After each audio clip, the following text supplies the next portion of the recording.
ऐसा था, मैं जब विधानसभा का सदस्य था तो मैं पूरा होमवर्क करके जाता था। सरकार के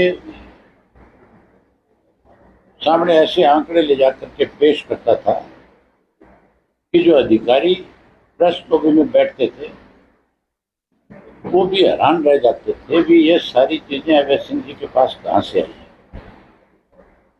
और वो फिर कहीं ना कहीं अपने मंत्रियों को, चीफ मिनिस्टर का बचाव करते हुए लिख करके देते थे भी इसका जवाब ये बनता है। मंत्री और मुख्यमंत्री के पास मेरी बात का जवाब नहीं था। अब भी मैंने इस विधानसभा की कार्रवाई देखी, खास करके लॉ एंड ऑर्डर के ऊपर जब चर्चा हो रही थी, उसमें पार्लियामेंट अफेयर मिनिस्टर ने एक आंकड़ा बताया अपनी तरफ से, कैसे हाउस को गुमराह करते हैं सत्ता में बैठे लोग। ये ध्यान देने वाली बात है। और जहां विपक्ष कमजोर होगा, जहां जिसको समझ नहीं होगी इस बात की, हुड्डा 2 बार चीफ मिनिस्टर रहा है और कांग्रेस के बहुत सारे एमएलए बहुत सीनियर हैं जो बहुत बार मेंबर रहे हैं, जो मिनिस्टर भी रहे हैं, लेकिन कभी तैयारी नहीं करते बेचारे। आंख मीच करके सीनियरिटी के नाम पे कहीं ना कहीं अपनी अखबारों में खबरें बनाने की कोशिश करते हैं। अब की बार जब मैं वो देख रहा था विधानसभा का सत्र, तो डांडा जो है वो ये कह रहा था कि 2014 के बाद आबादी बढ़ गई, जनसंख्या बढ़ गई, इसलिए अपराध भी बढ़ गए जनसंख्या के साथ। उस भले आदमी को ये पूछने वाला हो कोई, इस 11 साल में जो आबादी बढ़ी है वो नए बच्चे पैदा हुए इससे बड़ी होगी या किसी और से बढ़ी? तो क्या हरियाणा प्रदेश के अंदर पैदा होने वाला बच्चा 11 साल की उम्र में अपराधी बन गया? जो तो आंकड़े प्रस्तुत कर रहा है। सिर्फ इतना ही पूछने की जरूरत थी, सरकार जो है बैकफुट पर आके खड़ी हो जाए। लेकिन हैरानी की बात है, चुपचाप उसकी बात सुनते रहे, बैठे रहे। किसी एक की भी हिम्मत नहीं पड़ी कि वो खड़ा होकर के ये कह दे कि तू क्या लोगों का बेवकूफ बना रहा है, किसका बेवकूफ बना रहा है, किस तरह के आंकड़े प्रस्तुत कर रहे हैं। इसलिए मैं ये कहता हूं कि आज भी हरियाणा प्रदेश के अंदर विपक्ष अगर कोई है तो इंडियन नेशनल लोकदल पार्टी है।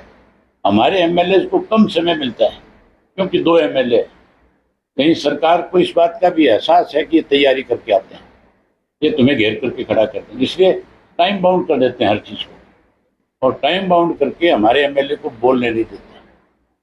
हमने जो कॉलिंग अटेंशन लगाई दोनों में सरकार के सामने, उन दोनों में सरकार के पास कोई जवाब नहीं था।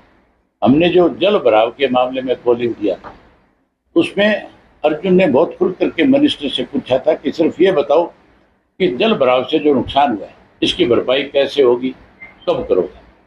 उसका कोई जवाब नहीं था मिनिस्टर का।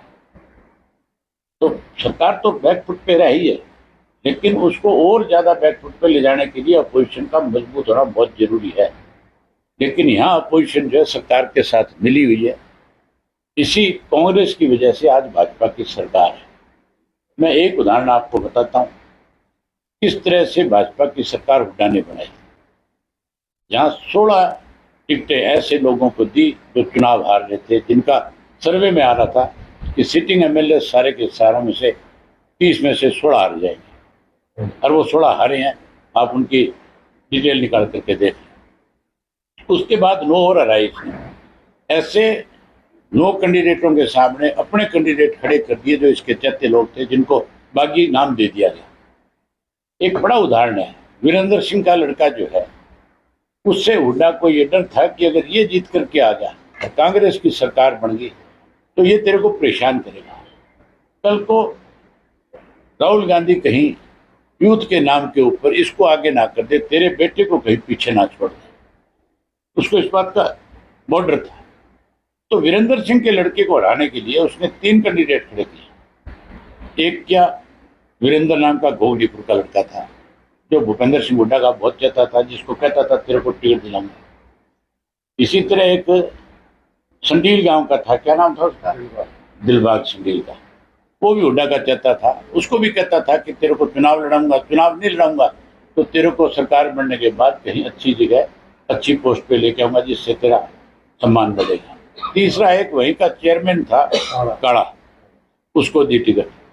इन तीनों को लड़ाया और वो तीनों 60,000 वोट ले गए और फिर विजेंद्र जो है 32 वोट से हार गया। तो कांग्रेस ने कांग्रेस को हराया कि नहीं हराया? इस तरह से हरा करके इन्होंने बीजेपी को सत्ता में लेकर के आने का काम किया है।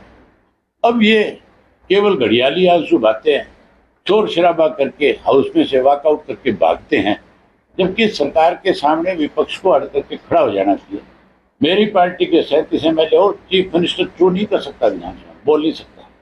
एक एक बात का गर्दन पे पैर रख करके जवाब मांग लिया और जवाब देना पड़े उसको। मैं तो अकेला ही बहुत था, मुझे भी इन्होंने षड्यंत्र के तहत हराया।